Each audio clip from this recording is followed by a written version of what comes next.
it's Leela. I want to take a moment to talk to you about the issue of transgender kids. I have been fortunate enough to know transgendered children, as of course of being a mother and my children growing up, and some of their friends, also some children of friends of mine.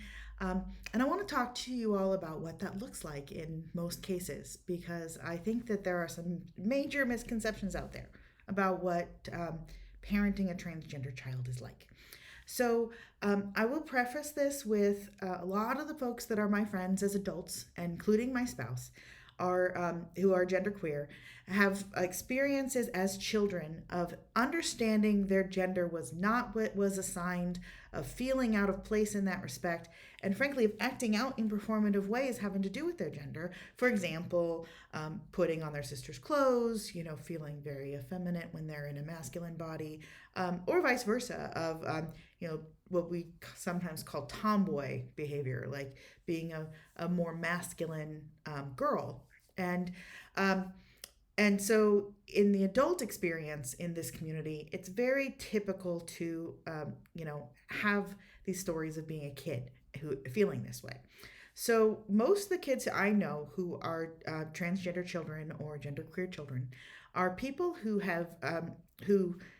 are kids who are being asked what their pronouns are being asked what their gender identity is, and are giving an answer that is not the answer of mainstream expectation. So, um, these kids sometimes are just, without even being asked, volunteering that information. But, in my community, in my little local cultural bubble, it is typical to ask a person, what are your pronouns? What is your gender identity? How do you want me to address you?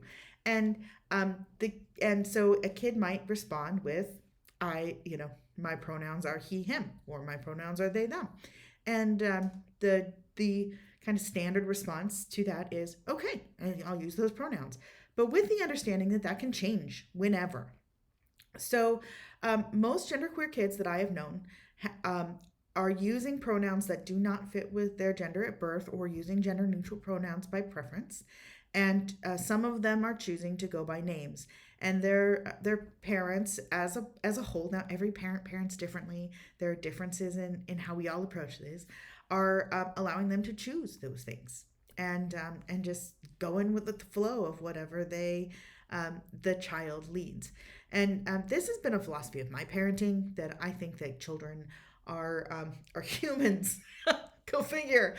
Pretty much fully formed humans right out of the gate, and their own personality and their own thing. And it's amazing what they know about themselves. For the record, I ask my kids what their preferred pronouns are, what their gender identities are, and they both, reflect on it and tell me that they are cisgendered. And most kids do, because most people are cisgendered, at least in the sense of our current construct of the term and our current cultural understanding of it. So most genderqueer kids are not on hormone therapy. As a matter of fact, I'd say about half of the people I know who are genderqueer are not on any kind of hormone therapy. Some of them are, but I don't actually know if any of the kids are, because that's not information I inquire about. But also, there'd be no reason for a child who is prepubescent to be on hormone therapy, because kids are basically hormonally close to identical, not totally identical, but close to identical, certainly in a very similar range when they are at that age.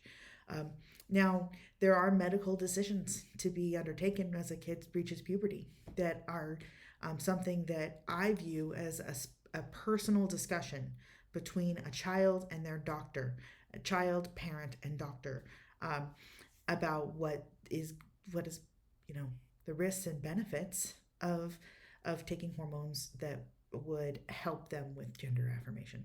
Um, I am not aware of anyone in my community, to my knowledge, pushing any kind of hormone therapies on kids. And as far as I can tell, this is something fabricated, largely. Now, can you find like examples of pretty much every wacky thing out on earth out there? If you dig hard enough for that one example, sure you can.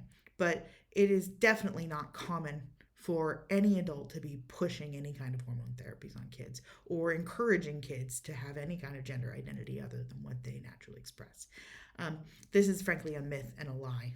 that is infuriating to me because you know who I do see pushing gender identities on kids?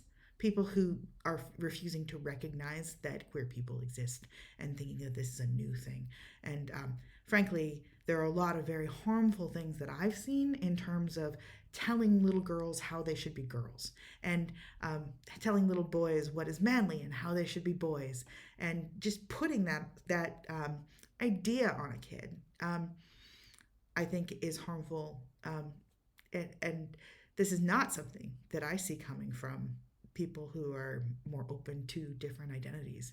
It is something that I see and have felt. I mean, I'm a very cisgendered woman. I consider myself almost hyper feminine in some ways, but I personally have experienced harm from people telling me what a girl is and what a woman should do and what a good girl shouldn't do. And I think those ideas are outdated and wrong. Um, so anyway, that's just my perspective on genderqueer children and about how I see that playing out in my community. Just one final thought to leave you on this. Uh, Generally, people who are dealing with kids who are genderqueer are not treating that as an identity that is fixed and solid and immovable.